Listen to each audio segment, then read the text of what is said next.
Oui, le 9 mars prochain, il y aura aussi une signification nationale dans le résultat du scrutin. Toutes les voix à droite seront considérées comme un encouragement au gouvernement.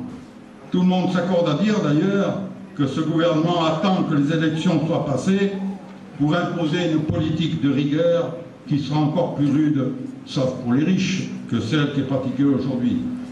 Alors, toutes les voix accordées à notre liste d'opposition résolue signifieront qu'on veut le changement à Miramas, et dans le même temps, ce sera un signal fort de rejet, de résistance à la politique du gouvernement de Sarkozy.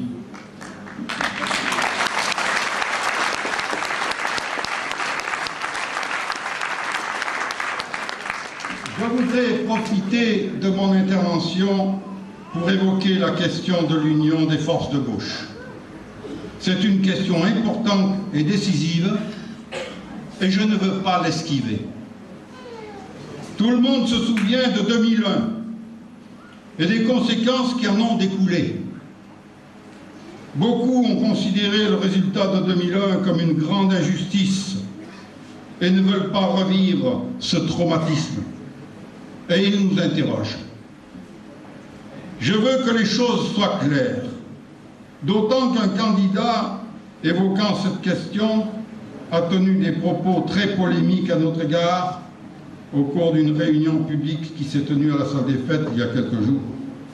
Il nous a tout bonnement accusés d'avoir choisi délibérément la désunion. Ce n'est pas une attitude très responsable.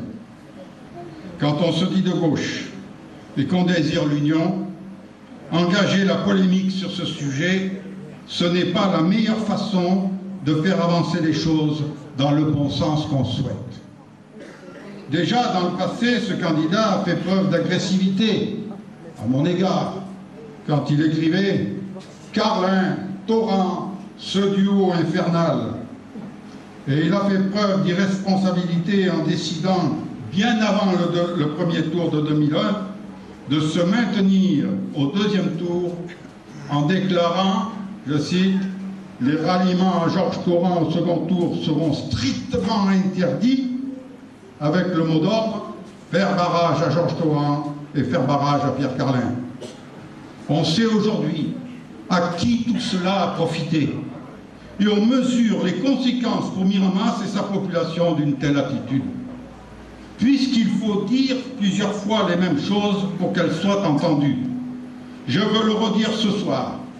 Nous sommes pour l'union la plus large possible autour de toutes les forces de gauche. C'est une attitude constante.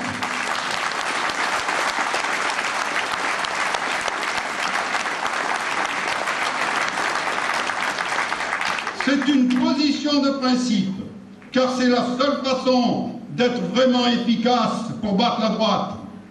Et c'est possible, et il est possible de battre la droite à Miramas. Et pour nous, le seul objectif, c'est de battre la droite à Miramas.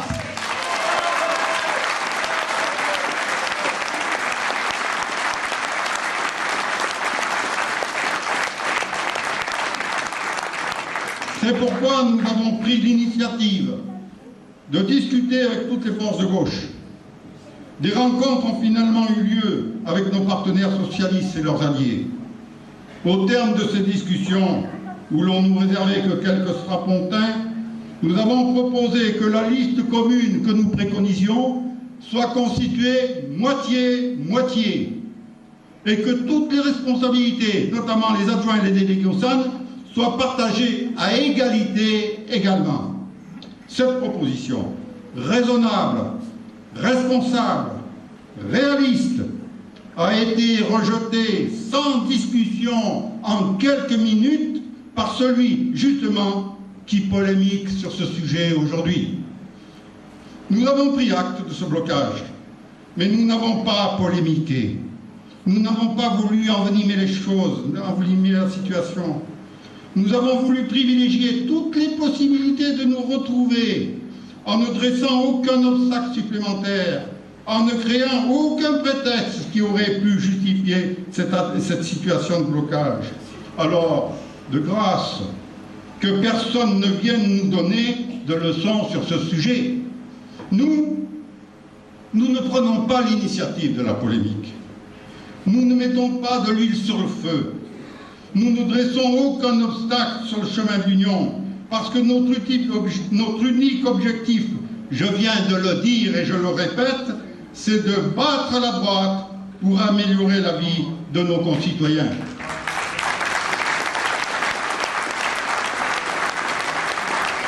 Et dans le droit fil de ce comportement, ce soir, je m'adresse à nouveau à toutes les forces de gauche. Du haut de cette tribune, je leur dis, il ne faut pas refaire à la droite ce cadeau inespéré qui lui a été offert en 2001. Cette fois, il faut que la raison triomphe.